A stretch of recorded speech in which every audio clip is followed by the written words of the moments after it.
Дәрігер жоқ, елді мекендерге барып жұмыс істейтін дәрігерлерге заң бойынша жергілікті бюджет есебінен ең төменгі жалақының 100 еселенген көлемінде бір реттік қайтарымсыз көтерме ақы беріледі. Биыл оның көлемі 8,5 миллион теңге. Алып үлгерген дәрігерлер бар. Мысалы, Елдарда келіншегі Расихада дәрігер, олар Жетісу облысының Ескелді ауданында қызмет етіп жүр. Әрқайсысына 10 миллион теңгеден беріліпті, отбасылық бюджетке 20 миллион теңге түскен. Ауыл аймақтарда дәрігерлер жетіспейді. Оның ішінде арнайы мамандар өте тапшы. Ауыл азаматтарының медициналық көмек алуға құқы әдейі емес әрине, бірақ тапталып отыр. Раушан Сайлауқызы алғыс пен ақшаның екеуі де бар тәсіл арқылы ауыл аймақтардағы дәрігер тапшылығын шешу әрекетін бағамдап көрді. Айтпақшы, осы маңызды істі қаржыландырмайтын облыстар бар.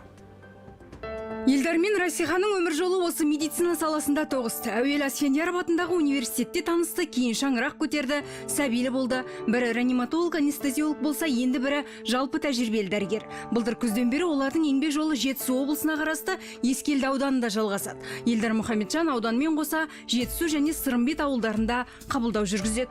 Ең бірінші байқағаным, шынымен де тұрғындарда бұрын ұзақ уақыт дәрігердің болмағандығы білінеді. Ол дәрігер тапшылығы бар екені себебі көбісінде мысалға енді ең жиі кездесетін ол жүрек қан тамыр жүйесінің аурулары ғой. Оның ішінде осы артериалдық қысымы жоғары пациенттер өте көп. Оларда жаңағы тұрақты қысымы өте жоғары. Мысалға пациенттер 170-180 мен отырады, бірақ ол қысымды сезбейді. Өйткені ол кісілерге бұған дейін тұрақты дәрі-дәрмектер тағайындалмаған, олар оны дұрыс қабылдамаған. Қазір қан қысымы жоғары тұрғындар есепке алынып, күндізгі стационарларға жолдама берілген. Ал жары Расиха тұрған болса, аудан орталығындағы пациенттерді қабылдайды. Осылайша ауыл тұрғындарын емдеуге барған жас мамандарға мемлекеттің де алғысы бар. Жолдасым екеуміз бір реттік жаңағы қайтарымсыз 10 миллион теңгеден әрқайсымыз көтерме ақы алдық. Осылай шешу және бұл ауыл тұрғындар үшін де және мамандар үшін де дұрыс шешім деп ойлаймын. Және біз сияқты жас отбасыларға, жас мамандарға үлкен қолдау. Енді келісім шартқа сәйкес олар осы аймақта 5 жыл қызмет етуі шарт. Десе де жас отбасы одан да ұзақ уақытқа орнығуымыз мүмкін деп отыр. Қазір пайсыз несиемен баспана алу мәселесіне кіріскен. Осындай бағдарламаны қолдауының арқасында үлкен облысымызда маман тапшылығының бірден бір жойылуына үлкен жол ашып отыр. 2024 жылға 10 жас маман жұмысқа орналастырылды.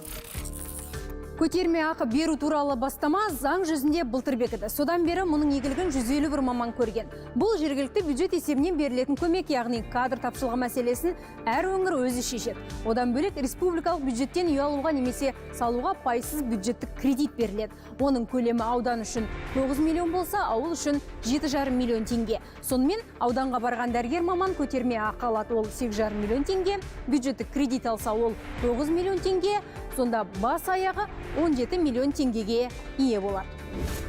19 апреля 24 2024 жылы 19 сәуірде заң нормаларына өзгеріс енгізілді. Сол заңдағы талапқа сай әр өңір ең қажет деген мамандардың тізімін бекіту керек. Егер ауылға келген дәрігер сол тапшы мамандардың бірі болса, аймақтағы жергілікті бюджет есебінен ең төменгі жалақының 100 еселенген көлемінде бір реттік қайтарымсыз көтерме ақы беріледі.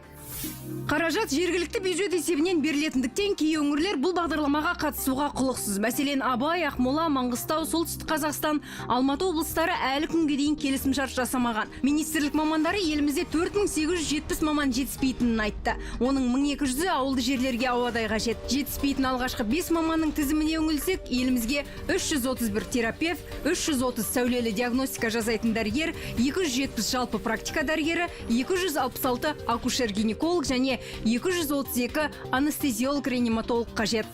Әсіресе солтүстік өңірлерде маман тапшылығы мәселесі өте өзекті дейді ведомство өкілі. Біз Ақмола облысына қарасты Шортанды ауданына бардық. Тұрғындармен тілдестік. Мәселен, зейнеткер Жайзанхан Құмарияның жүрегі ауырады. Тамыры бітеліп, инсульт алып, бірнеше операция жасатқан. Қандай бір өзетке түссеңіз, еміртіға түссеңіз, осының өзін дұрыс оқып, қазір таныстыратын дәрігерлер жоқтың қасы. Қалаға жүгіреміз, Көкшетау, Ақмолаға жүгіреміз. У нас не хватает профиль. Бізде салалық мамандар жетіспейді. Мәселен, гинеколог, акушер, невропатолог, педиатр жоқ. Әсіресе балалар ауруына келгенде маман аз. Көбінесе жолдамамен қалаға баруға мәжбүрміз.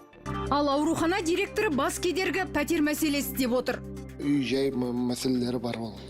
Олар бәрі қаладан келгеннен кейін жаңағы жақсы үйде тұрғысы келеді, андай бүкіл жағдай жасалған, пеш жақпау, жаңағыдай отын іздемеу, сондай.